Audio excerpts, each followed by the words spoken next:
Sebuah rekaman ramai beredar di media sosial Telegram pada Rabu 11 Januari 2023. Dalam rekaman tersebut memperlihatkan penghancuran benteng pertahanan militer Rusia.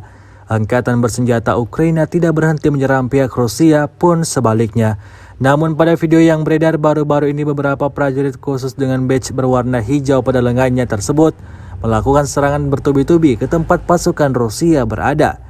Diketahui lokasi penyerangan terjadi di pinggiran Bakhmut, Donetsk. Dalam rekaman tidak terlihat aktivitas apapun, hanya ada beberapa rumah tanpa tuan yang sudah rusak parah.